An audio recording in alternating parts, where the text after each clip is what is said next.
नमस्कार दोस्तों, हाजिर हूँ फिर से नए दिन नई शुरुआत के साथ और नए नए कार्यों के साथ। मैं आ गई हूँ अपने गार्डन में आकर के वर्क को थोड़ा सा करना है। तो हार्ड वर्क है आज का। मिट्टी ये देखिए, ये एक टोटल किचन वेस्ट है जो बन करके बिल्कुल तैयार हो गई है। लगभग ये 4 या 5 महीने के कंपोस्ट हमारा ये बन करके तैयार हो गया। बिल्कुल काली काली देखिए खाद तैयार हो गई है, क्योंकि इन 3 महीनों में जितनी भयंकर गर्मी पड़ी है, गर्मी में सब सड़गल करके बिल्कुल सही हो गया है। तो इसको धूप दिखाना ज़रूरी है ताकि आगे फंगस ना बढ़ने पाए। तो इसलिए जो है मैं इसको जो है धूप दिखाऊंगी। और इतनी तेज़ धूप है ना कि 4 घंटे में तो ये मिट्टी उड़ने लगेगी, इतना सूख जाएगी कि ये उड़ना शुरू कर देगी। इसलिए मैं इसको अलट पलट करके देखिए बोरी पर डाला था, तो बोरी से फिर से मैंने इसको ज़मीन पर डाल दिया और लगभग ये सूख चुकी है।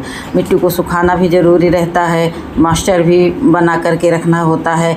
जिस तरह से घर के कामों में सब मेंटेन होता है, उसी तरह हमारी मिट्टी को भी मेंटेन करके रखना ज़रूरी होता है। ये देखिए नारियल के छिलके वगैरह जो डाले थे सब ये भी सूख करके गल करके सड़ करके सूख चुके हैं। और देखिए मैं सारा कार्य जो है छत पर ही बैठ करके कर रही हूँ और इतनी सारी मिट्टी में सुखा करके रख रही हूँ। अब देखिए इसको और पावरफुल बनाने के लिए मैंने इसमें डाल दी है नीम की खली, जिसको मैं अभी नीचे से ही कूट काट करके लाई हूँ। इसको मैंने मिक्सी में नहीं पीसा है। नीम खली डालने से जो है कीड़े मकोड़े का भी नहीं ये रहता है कि बारिश में अगर जो कुछ भी कच्चापन रह गया है खाद में तो कीड़े मकोड़े ना आने पाएँ। और ये देखिए मैं ले आई हूँ धान की भूसी और राख। ये देखिए राख भी इसको मैं इसमें मिलाए दे रही हूँ।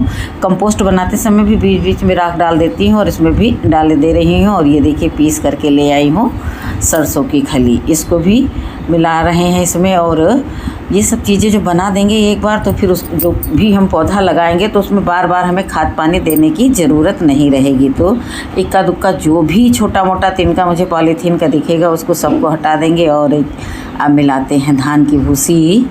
धान की भूसी हमारी बिल्कुल डिकम्पोज हुई है।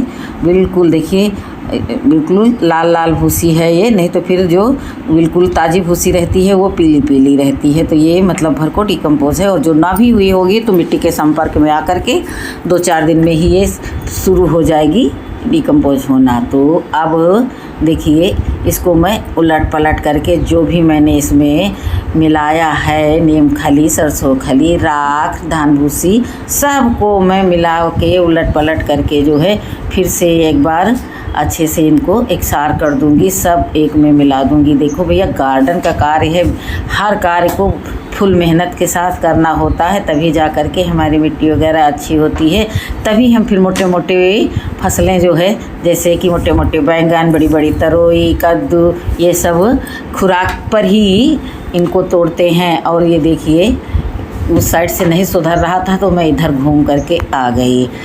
और मिट्टी वाले कार्य करने में मुझे तनको ही संकोच ही नहीं लगता है और मुझे अच्छा लगता है कि देखिए मैं इतना अच्छे कार्य कर सकती हूँ। मैं अपने आप को बिल्कुल सुखवार नहीं समझती हूँ जो है गार्डन के कार्य के लिए। तो मैं हर समय तत्पर ही रहती हूँ कि क्या करना है क्या नहीं करना है। तो देखिए सब मिला दिया, बहुत अच्छे तरीके से सब मिला दिया। अब चाहे तो हम इसको दिन भर के लिए धूप में ही पड़ा रहने दें और चाहे हम उठा करके इसको ग्रो बैग में भर दे। दोनों कंडीशन में ये परफेक्ट मिट्टी बन करके तैयार हो गई है।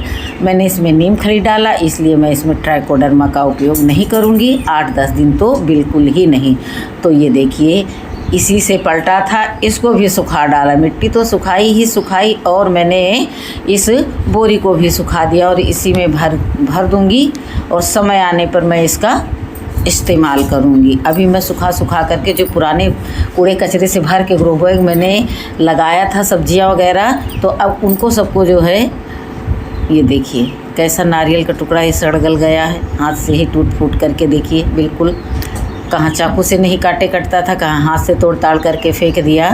तो जो भी इसमें तार वगैरह रह जाते हैं ना, किसी चीज़ के रैपर हो गए या कोई चीज़ बांधी हुई है धोखे से चली गई है, तो एक एक चुन करके निकालना है और बोरी में मिट्टी भरना है।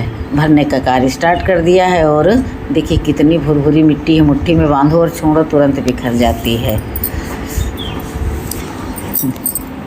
गार्डनिंग करते करते अब इतने तो तजुर्बे आ ही गए हैं 2-4 सालों में कि अब मिट्टी को कैसे बनाएं, क्या डाला है तो अच्छी उपज होगी और किन कारणों से इसमें फ्रूटिंग नहीं होगी सब्जियों में, सब कुछ समझ में आने लगा है।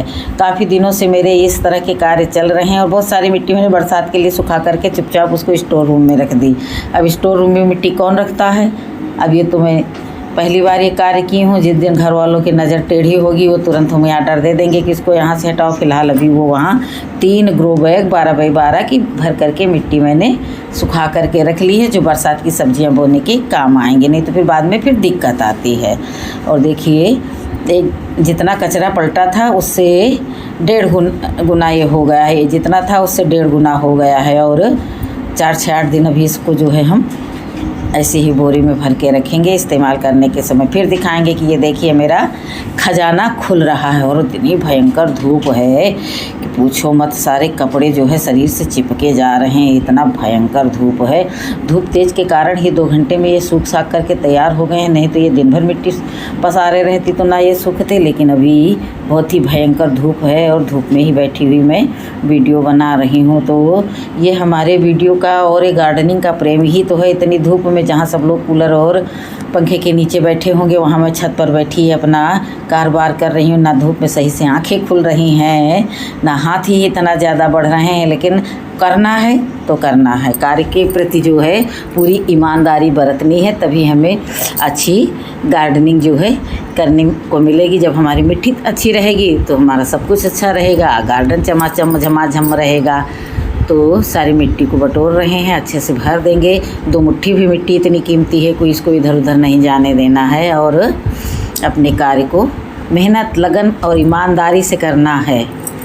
तो मिट्टी तो मैंने अच्छी बना करके रख ली है, पर जो है अभी इतनी भयंकर धूप है कि ना ही मैंने कोई कटिंग लगाई है नए सिरे से और ना ही मैंने अभी कोई बीज जर्मिनेट कर रखे हैं। अभी 2-4 दिन में मानसून आने का इंतज़ार कर रही हूँ। देखते ही देखते इतनी सारी हमारी ये मिट्टी बन करके तैयार होगी। अभी 2-3 अभी हमारे पास और बोरियां रखी हैं, उनको पलटना, इसी तरह सुखाना है और इसी प्रक्रिया से मुझे भर करके रखना है, मिट्टी बना करके रखना है, ताकि जब नए ग्रो बैग में और मंगाऊँ तो दनादन में बस खाली मिट्टी निकाल करके बस इसको भरते ही जाऊँ। चलिए इसको करते हैं एक किनारे। और देखिए इतनी बड़ी बोरी को मैंने कितनी आसानी से खिसका करके ला करके धम से इधर रख दिया।